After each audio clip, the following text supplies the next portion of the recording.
Salut tout le monde, bienvenue dans cet épisode 12 de présentation d'assets. Aujourd'hui une première dans cette série, je vais vous présenter non pas un système, non pas des scripts, mais je vais vous présenter aujourd'hui un pack de modèles 3D qui n'est autre que celui que vous voyez à l'écran. Donc 3D Sci-Fi Kit volume 2 par Creepy Cat.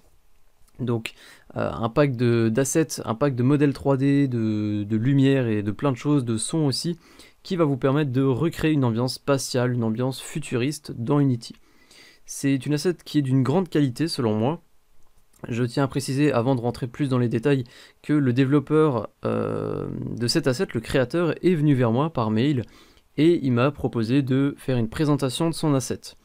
Comme je l'ai déjà expliqué un petit peu plus tôt, dans cette série, dans des épisodes précédents, si je présente une asset, c'est que selon moi, elle vaut le coup. Le but n'est pas de faire un placement de produit, de le vendre ou quoi que ce soit. Je rappelle que tous les avis que je donne dans cette série présentation d'assets sont les miens et je n'ai pas de barrière ou d'obligation. Donc je n'ai aucune obligation de dire du bien de cet asset et je vais vraiment dire ce que moi j'en pense personnellement. En tout cas, vous l'avez compris, moi j'ai dit que c'était une super asset et je vais un petit peu vous la présenter aujourd'hui. Donc il y a une scène exemple dans notre kit là de 3D Sci-Fi Kit volume 2 et c'est cette scène exemple qu'on va voir un petit peu. Alors vous voyez le prix est de 32 €, il y a une très bonne note, 38 personnes qui ont voté et une moyenne de 5 étoiles, donc pratiquement tout le monde, si ce n'est tout le monde, a mis 5 étoiles à cet asset. Vous allez voir que le style est vraiment respecté et l'auteur a vraiment le sens du détail, donc allons-y, allons dans notre scène. Donc je me suis mis en Maximize on Play, comme ça on a tout en plein écran. Donc comme je l'ai dit, l'auteur a créé une petite scène exemple, j'ai glissé un character controller dans la scène et donc on va pouvoir se balader un petit peu. Je me suis déplacé pendant quelques secondes, je voulais un petit peu garder la surprise et découvrir avec vous à quoi ressemblait cet asset. Donc nous sommes dans la salle principale. Et comme je l'ai expliqué, il y a énormément de modèles 3D, il y a plein d'adaptations qu'on peut faire. Ça, je vais de toute façon vous le montrer après. Il y a un autre youtubeur qui avait fait une vidéo dessus, j'étais tombé par hasard, et qui avait utilisé une expression que j'avais beaucoup aimée pour cet asset, c'est qu'il l'avait comparé en fait à des Lego. C'est-à-dire que vous pouvez faire une base de la taille que vous voulez, vous pouvez prendre plusieurs couloirs, donc il y a des modèles de couloirs, des préfabs, donc on va voir de toute façon tout ça après.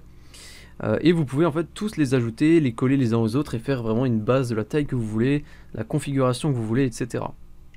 Donc on a pas mal de... Donc commençons par le plus gros, on a les murs, le plafond, le sol, et comme je l'ai expliqué, voilà, on peut en mettre autant qu'on veut, on peut les assembler comme on veut pour obtenir la base qu'on veut. Et on a aussi énormément de props, donc vous voyez il y a des ordinateurs, c'est très futuriste. On a des machines un petit peu bizarres, on ne sait pas trop à quoi ça sert. J'avais fait la remarque aussi à l'auteur, c'est que je trouve que le style graphique ressemble vachement à Overwatch, alors tout le monde sera pas d'accord, mais il y a certains détails qui m'ont vraiment fait penser à ça, notamment le globe ici qui m'a vachement fait penser à la map de Gibraltar sur Overwatch pour ceux qui connaissent. Et bon, c'est un petit peu le but du jeu aussi, vu que ça se passe dans une époque plus futuriste que la nôtre. Enfin bref, donc on va se balader un petit peu, on a quelques props, on a des caisses, des ordinateurs comme vous pouvez le voir. C'est très adaptable de ce que j'ai pu voir. Nous avons des portes qui d'ailleurs sont animées et les sons aussi sont fournis avec le pack évidemment. Donc là on va sortir un petit peu. Nous avons un magnifique vaisseau ici que je pense réutiliser dans un futur projet parce que je le trouve vraiment super sympa. Vous verrez de toute façon dans la prochaine vidéo présentation d'assets l'un de mes futurs projets. Donc voilà, un projet sans prétention mais qui parlera un petit peu de l'espace et je pense... Sans aucun doute même, je ne pense pas, j'en suis sûr, je réutiliserai cet asset parce que je la trouve vraiment super géniale. Donc voilà, on est un petit peu à l'extérieur, on voit qu'il y a aussi des canons qui peuvent tirer des rayons là. Donc pour l'instant ils tirent juste dans le vide, le but c'était juste de montrer un petit peu à quoi ça ressemble, donc on va retourner à l'intérieur. Et on va aller se balader un petit peu. Donc comme je l'ai expliqué, je connais pas très bien la carte, je suis resté que quelques secondes pour garder la surprise. Voilà, on a effectivement les fameux tubes pour garder des gens à l'intérieur. Un petit peu le cliché des films futuristes. Là, on a une salle de stockage. On va aller par là-bas. En tout cas, c'est vachement grand. Et l'auteur a vraiment le sens du détail. J'ai beaucoup aimé, peu importe où vous allez, en fait, il a vraiment ajouté... Il y a toujours quelque chose à voir. Donc là, vous avez les fameux panneaux. Oh, on entend les canons qui tirent, ça je savais pas. Donc, les canons ont aussi un son qui est fourni avec. J'aime beaucoup le fait qu'on voit les ventilateurs tourner et tout, enfin voilà, il y a vraiment le sens du détail que j'ai beaucoup apprécié. Donc allons nous balader un petit peu. où on a une salle de repos, enfin on dirait. C'est un petit peu plus calme, on n'entend plus les canons et tout ça. On peut sortir, alors voilà. Là par exemple on a justement l'exemple typique des préfabs. Vous voyez là l'auteur a créé un module circulaire. Alors attends, je vais m'enlever de la porte sinon ça va être embêtant. Donc l'auteur a créé un module circulaire. Et en fait ce module circulaire vous pouvez l'ajouter autant de fois que vous voulez à la suite. Ou tout simplement ajouter comme là-bas, d'ailleurs on va y aller, il y a une sorte de pont. Et en fait vous allez pouvoir créer vraiment la base que vous voulez. Je vais vous montrer après de toute façon des exemples depuis la scène. Mais vous voyez que là par exemple, au lieu de mettre... bon du coup on vient d'ici alors c'est pas très logique. Mais si on enlevait ce morceau circulaire, on pourrait mettre une passerelle toute droite et disons que la différence ne se verrait pas. On aurait vraiment l'impression que le modèle 3D, que la base a été construite comme ça. Allons-y. On va aller voir ce fameux pont que j'ai beaucoup aimé aussi. Et au fond il y a une salle qui est très sympa, c'est celle que j'avais vue et après j'avais arrêté de me balader. Donc là on a notre fameux pont hein, qu'on peut faire d'une longueur qu'on a envie si on veut réutiliser les modèles qu'on a autour. Ce que j'ai beaucoup aimé en fait, lorsque le développeur m'a approché, c'est que un petit peu plus tôt, donc comme je vous l'ai dit, j'avais un petit projet de jeu un petit peu spatial, donc sans prétention, hein. J'essaye pas de hyper ou quoi que ce soit, vous verrez quelques images, et si vous me suivez sur Twitter, vous en avez déjà vu quelques-unes. Mais ce que j'avais beaucoup aimé, c'est qu'à l'époque, quand j'avais commencé ce petit projet, je cherchais justement des assets pour un petit peu un milieu spatial, quoi, un milieu futuriste, et j'avais pas trouvé grand chose, et les seuls que je trouvais, alors les seules gratuites que je trouvais, elles étaient vraiment pas bien du tout, et les autres que je voyais payantes, il me semble que cet asset n'existait pas encore. Les autres que je trouvais, je regardais des vidéos et je trouvais vraiment ça pas très sympa, comparé à celle-là que je trouve vraiment cool, hein.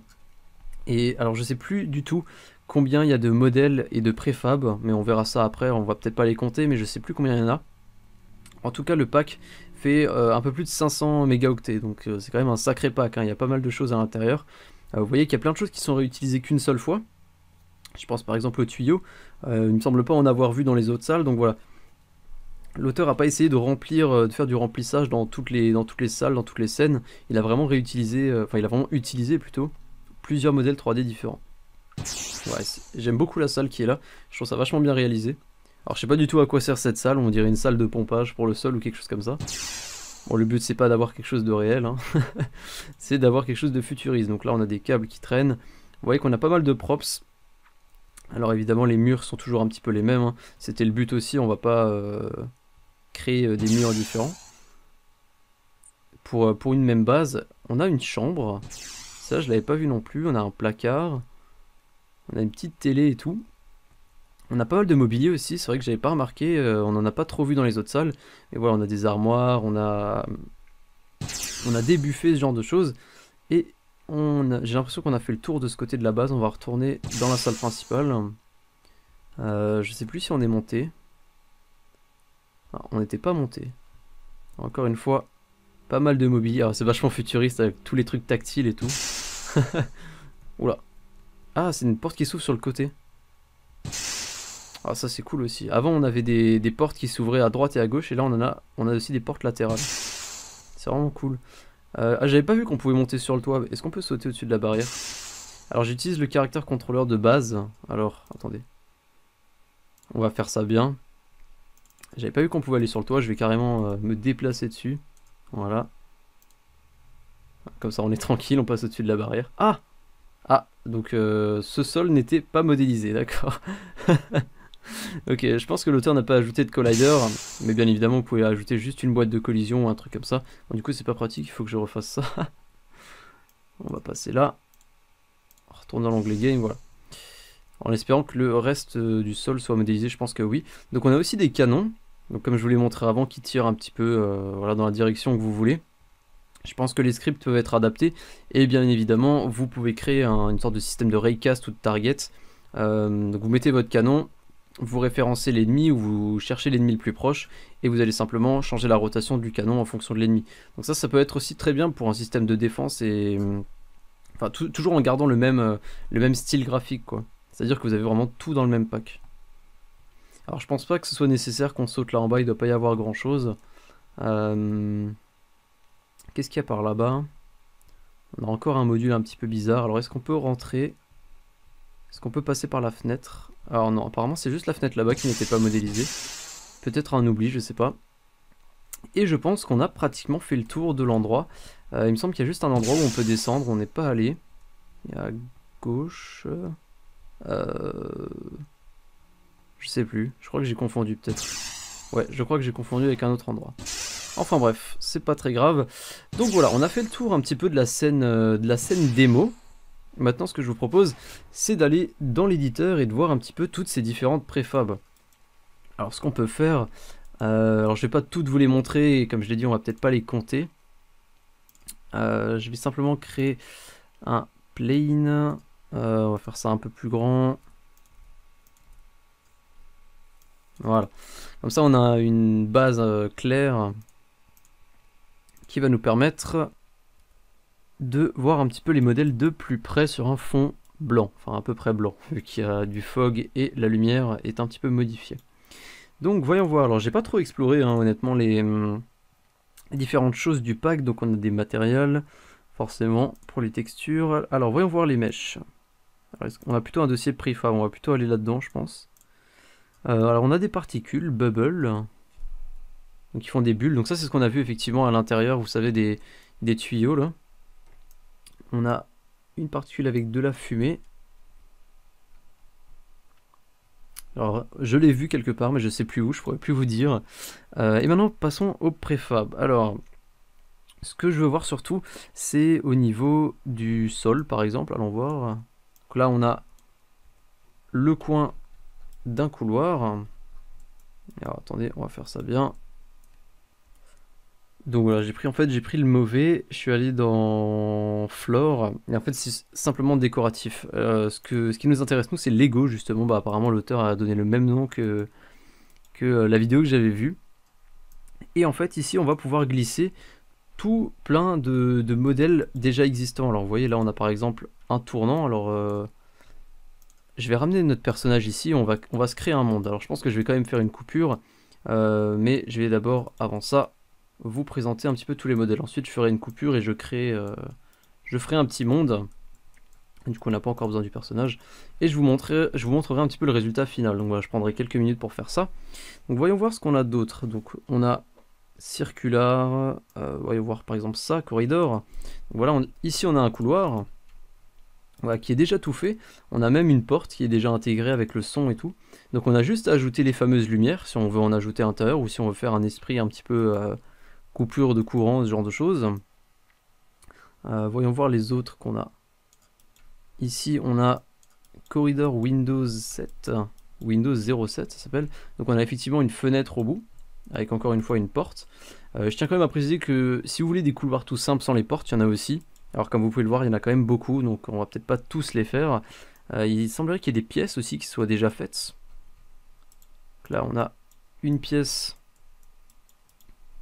dans laquelle on peut se rendre. Alors forcément comme je l'ai dit, on voit pas très bien vu qu'il n'y a pas la lumière qui est ajoutée. Voyons ce qu'on a d'autre. Station, donc ça c'est la parabole qu'on avait sur le toit par exemple. Ouh là on a vraiment quelque chose de très grand, ça ressemble un peu à un hangar. On pourrait mettre par exemple le vaisseau à l'intérieur, enfin voilà, on a vraiment plein de choses. Comme je l'ai dit, vous voyez, hein, il y a énormément de modèles, alors je vais peut-être pas tous les faire. Voyons voir ce qu'on a d'autre. Donc ça, généralement, ça se met, enfin, généralement, plutôt à chaque fois, ça se met dans les coins. Donc voilà, on a une petite barrière qui est modélisée et qui est déjà prête au niveau du collider. Donc voilà, qu'on peut ajouter sur un bord si on veut faire un petit peu une vue plongeante ou un balcon. Donc ça c'est pour les plateformes. Pour les props, qu'est-ce qu'on a? Voyons voir, computer server. Effectivement on a un serveur ici. Voyons voir, une caisse. Alors apparemment ça c'est MedicPod, donc c'est censé être pour soigner. Alors moi j'ai dit que c'est un truc bizarre et qu'on savait pas à quoi ça sert. Et apparemment c'est pour soigner. Qu'est-ce qu'on a là? On a quelque chose, on a une salle de pompage, enfin ce qui ressemblerait à une station de pompage. Ici on a une table assez étrange d'ailleurs. Ah c'est de l'autre côté, ouais, ça a plus de sens. Qu'est-ce qu'on a là? On a une barrière, on a un sofa, enfin voilà. Comme je l'ai dit, il y a énormément de choses, je vais peut-être pas m'amuser. Je pourrais faire ça toute la journée pendant 1 heure et sortir tous les modèles pour voir à quoi ça ressemble. Mais on va peut-être pas le faire, ça risque d'être long. Donc là on a quelques toits, donc c'est ce qui se met au-dessus de certains modèles qu'on a là-bas, hein, au-dessus des murs et ce genre de choses. Piliers, power, donc j'en prends quelques-uns au hasard, hein. Donc des tuyaux. Ah, on a le fameux fameux vaisseau spatial qui est en plusieurs parties. Ça c'est vraiment cool aussi. Parce que ça vous permet en fait de faire le vaisseau que vous voulez. Si vous voulez pas. Alors où est-ce qu'il est? Il doit être juste en dessous normalement. Ouais, il est là. Imaginons maintenant que vous voulez mettre, au lieu de mettre 2 ailes sur le dessus, vous voulez en mettre 4 par exemple. Donc là il y en a 2 à l'arrière, vous pouvez en mettre 2 autres ici. Vous pouvez en mettre une sur le côté ou une plus grande sur le côté. Si vous voulez faire un cockpit plus petit ou carrément l'enlever, ce genre de choses. Ça c'est vraiment cool aussi. Parce que vous allez vraiment pouvoir l'adapter. Plutôt que d'avoir un seul modèle 3D déjà construit, déjà modélisé. Enfin, même si ça serait celui-là, il serait très beau évidemment. Mais si on veut vraiment le personnaliser au maximum, il vaut mieux le faire en plusieurs parties. Et ça c'est vraiment cool. L'auteur a vraiment pensé à faire des pièces détachées en fait, hein, pour le vaisseau. Ce qui va vous permettre tout simplement de faire le vaisseau que vous voulez. Donc voilà. On a encore des escaliers et là comme je l'ai dit on a pas mal de morceaux de murs ainsi que des lumières, des fenêtres, etc. etc. etc. Voilà, comme je l'ai dit je vais pas m'amuser à tout sortir et à tout vous montrer parce que ça serait très très long. Mais ce que je vous propose c'est que maintenant je fasse une petite coupure et je vais essayer de créer un petit monde. Alors je suis pas quelqu'un de super créatif et de très très bon en level design. Mais je pense qu'avec tous les outils qu'on a ici, je pense qu'on peut faire quelque chose. A tout de suite. Donc nous revoilà quelques minutes plus tard, donc j'ai créé une petite scène, une petite base spatiale que je vais vous présenter. Alors je tiens quand même à préciser que comparé à ce qu'a fait l'auteur, c'est vraiment rien du tout, hein. J'ai vraiment fait ça très rapidement, j'ai mis je pense 10 minutes maximum. Voilà, je vais vous présenter un petit peu ce que j'ai fait. Alors vous voyez, j'ai pas tout bien collé au niveau des positions et tout, mais le but c'est vraiment de vous montrer ce qu'on peut faire avec. Normalement j'aurais dû décaler ça un petit peu et vraiment faire ça avec des positions précises, mais j'ai fait ça un petit peu au jugé pour essayer de vous montrer assez rapidement. Donc j'ai créé une sorte de petit hangar à moitié couvert, à moitié ouvert, à moitié couvert, à moitié ouvert, oui c'est ça, c'est juste. Et j'ai ajouté donc deux des vaisseaux. Alors vous voyez que j'ai changé le scale. Alors ils sont tout petits du coup, mais voilà, le but c'était de mettre plusieurs vaisseaux dans le hangar. Alors c'est vrai que mon personnage est très grand aussi, je tiens à préciser que j'ai modifié sa taille, mais bon le but c'est pas le scale, hein. Le scale c'est pas grand chose, c'est quelques chiffres à modifier. À la base je voulais faire un hangar très très grand qui faisait 4 ou 5 fois la hauteur du personnage, mais le problème c'est que j'aurais dû changer le scale de tous les items. Ça aurait pas été compliqué, mais ça aurait été assez long quand même. Donc voilà, j'ai créé un petit hangar avec nos vaisseaux qui en plus sont allumés dans le hangar, ça a l'air d'être une très bonne idée. J'ai ajouté une petite porte ici, on a une passerelle en extérieur. Donc ici on a une petite pièce qui donne vue sur le paysage montagneux de notre scène. Donc on a une petite chambre, très classique, quelques armoires, un lit, quelques petits meubles, voilà. Et j'ai créé une salle un petit peu plus grande qui correspond un petit peu à une salle principale. Donc on a une sorte de salle de réunion, de conférence. On a un endroit pour se reposer et se heal apparemment, vu que c'est pour se soigner. J'ai ajouté quelques machines bizarres dont je ne connais pas l'utilité. Et j'ai ajouté encore une petite chambre un petit peu séparée. Donc j'ai ajouté un mur ici qui normalement n'est pas là de base. Donc j'ai ajouté ces gros blocs là qui permettent de faire un mur. J'aurais pu évidemment mettre des murs plus fins. Mais j'ai pris les premiers que j'ai trouvés pour essayer de faire ça assez rapidement. Et je trouve que ça colle bien quand même avec la pièce. Donc voilà, j'ai pratiquement tout fait, hein. Il y a quelques pièces qui sont déjà prêtes dans les préfabs. Mais celles-là n'en font pas partie. Donc j'ai tout meublé, hein. J'ai ajouté le sofa, les meubles, la salle de réunion, enfin la table. J'ai ajouté le ventilateur que j'aime beaucoup, je trouve ça vraiment cool. Je sais pas pourquoi, mais voilà, je trouve ça vachement sympa. Et voilà un petit peu le monde que j'ai créé, hein. Donc voilà, comme je vous l'ai dit, j'ai pris quelques minutes, c'est très très simple. J'ai ajouté cette grande parabole aussi là-haut. Mais voilà, un exemple de ce que vous pouvez faire en seulement quelques minutes. Donc voilà, le résultat que vous avez vu dans la première scène, la scène d'exemple de l'auteur, lui je pense qu'il a mis quand même plus de temps que moi. Mais voilà, je pense qu'on arrive à la fin de cette présentation d'Asset. Je suis assez étonné de la durée de la vidéo en fait, parce que je pensais que ça allait être très court de présenter quelques modèles 3D. Et en fait il s'avère qu'il y en avait énormément, comme vous avez pu le voir. Donc ce que vous voyez là, en termes de pourcentage on va dire, parmi tous les props que j'ai utilisés, les murs, les plafonds etc, je pense que j'ai même pas utilisé 30% de l'asset. Donc voilà, pour vous dire le nombre de choses qu'il y a à l'intérieur. Enfin voilà, c'est tout pour cette vidéo, on se quitte depuis cette superbe base. Et je pense que cette asset, vous allez pouvoir la revoir dans probablement de prochaines vidéos peut-être. J'ai un petit peu réfléchi et je me suis dit, alors pour ceux qui me suivent depuis longtemps, vous le savez, mais j'ai déjà fait des timelapses qui correspondent en fait à des créations de maps en accéléré tout simplement. Et donc voilà, je crée un décor, j'ajoute des props, etc. et on arrive à avoir une ambiance assez proche du réel en général. Et j'ai un petit peu réfléchi par rapport à cette asset et je pense que ça pourrait être sympa de voir un timelapse sur la création d'une base spatiale, donc beaucoup plus avancée que ma base ridicule faite en quelques minutes. Et voilà, je pense que ça pourrait être très très sympa. Donc voilà, peut-être dans les prochaines vidéos, je vais en discuter peut-être avec l'auteur pour voir s'il est d'accord, évidemment, hein, faut qu'il soit d'accord. Et en tout cas, c'est tout pour cette présentation d'assets. Je pense que on va se retrouver très prochainement avec une autre asset qui cette fois-ci ne sera pas un modèle 3D et qui sera une asset gratuite, parce qu'on commence à me demander de plus en plus d'assets gratuites, ce que je peux totalement comprendre. D'un côté, le but de présentation d'assets, comme je l'ai dit, c'est pas de vendre des assets payantes, mais c'est surtout de vous montrer à quoi vous attendre lorsque vous voulez acheter des assets. Il y a pas mal de personnes qui comptaient acheter Voxeland et Map Magic, qui sont deux assets bien différentes, hein, et qui sont bien plus connus aussi. Et mes vidéos ont permis à certaines personnes de se décider sur ces deux assets, et pour les personnes qui les ont achetés, elles sont très satisfaites et elles sont d'accord en fait avec ce que j'ai avancé dans les vidéos. Donc voilà, ça me fait plaisir, ça vous permet un petit peu de voir avant d'acheter, mais le but c'est aussi de présenter des assets qui sont aussi gratuites, hein, de voir leur fonctionnement et de voir jusqu'où on peut les emmener pour développer nos jeux. Donc voilà, c'est tout pour cette présentation d'assets, c'est la troisième fois que je dis ça. Cette fois-ci c'est pour de vrai, je vous dis à la prochaine, salut tout le monde.